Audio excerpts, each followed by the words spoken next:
The space station's promenade gleamed with artificial daylight, its vaulted glass ceiling arching over a river of foot traffic. Merchants called out with their neon signs and mechanical parrots, hawking plasma cartridges, spice from a dozen worlds, and black market hologames. Among the crowds drifted laughter, clipped, cruel, practiced. That laughter was aimed at Jonah Markell, the station's resident mechanic. Jonah wasn't much to look at. His coveralls were stained with drive coolant and carbon soot, his boots patched with synth leather, and his left hand trembled ever since a plasma manifold had exploded years ago. Yet, despite his crooked smile and oil-streaked hair, he was reliable. Every pilot, trader, or explorer passing through Port Harrow knew that if their vessel coughed or sputtered, Jonah could coax it back into singing. But reliability didn't earn respect. "Hey, Jonah," snickered Paris, a sleek cargo runner captain with a vest of gold thread and teeth so white they looked artificial. "Got a date tonight, eh? Which? A busted airlock or a dented hull panel?" The surrounding pilots burst into laughter. Jonah pretended not to hear, but his ears flushed red. He did have a date. The barmaid at the rusted Nebula, Lyra, had nudged him into it. "You've been staring at that comm board all month," she said, placing a drink in front of him. "Join the Starnet blind date pool. What's the worst that happens? She doesn't show. But maybe she does. And maybe you smile for once." So he'd signed up. And tonight, at Dockside Cafe, he was supposed to meet someone. A companion match the algorithm insisted was compatible. Jonah tried not to let himself hope. Still, word got out. Someone leaked it. And now, as he walked to the cafe, the mockery trailed him like static cling. The Dockside Cafe was dimly lit, its glass windows looking out at the endless black ocean of stars. Jonah sat at a table, hands folded, trying to appear casual. He ordered tea, cheap bitter stuff. And he waited. Minutes stretched into an hour. Waitstaff passed, whispering, glancing. No one sat across from him. Course, he thought. She's not coming. Why would she? The laughter outside, the sneers. It all settled on his shoulders. He was just a mechanic. Not a captain. Not a diplomat. Not even a decorated veteran. Just a man who kept ships alive but never left port himself. As he rose to leave, the cafe doors hissed open. A woman stepped through, silhouetted against the corridor lights. She was tall, in a gray uniform with dark blue trim. Her boots clicked with precision, and though her hair was braided tight, a few strands fell loose, softening her otherwise severe face. The cafe staff snapped straighter at her presence. So did half the patrons. Jonah's heart dropped when he saw the insignia on her shoulder. An admiral's rank. Admiral Kyra Valen. He recognized her instantly. Her image was plastered across recruitment holos, praising her as the guardian of the Rift Wars. She commanded the 7th Fleet, the line of defense between civilization and the rogue raiders who haunted the outer sectors. She walked directly to Jonah's table. "Jonah Markell?" she asked. His throat caught. "Why, yes, Admiral." She pulled out the chair opposite him and sat down. "I'm sorry I'm late. Duty delayed me." Jonah blinked. The algorithm had paired him with her. Across the cafe, whispers bloomed like fire through dry brush. For the first few minutes, Jonah couldn't speak. His hands fumbled with his cup, spilling tea on the table.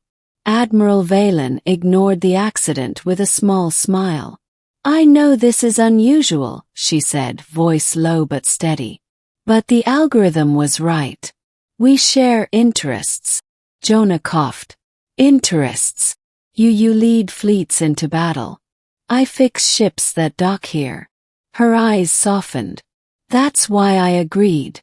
Do you know how many officers I meet who boast of conquest, but couldn't tell a plasma coupler from a flux inductor? You work with your hands. You keep people alive without ever firing a shot. That matters to me. Jonah's ears burned hotter than the engine rooms he spent his life in.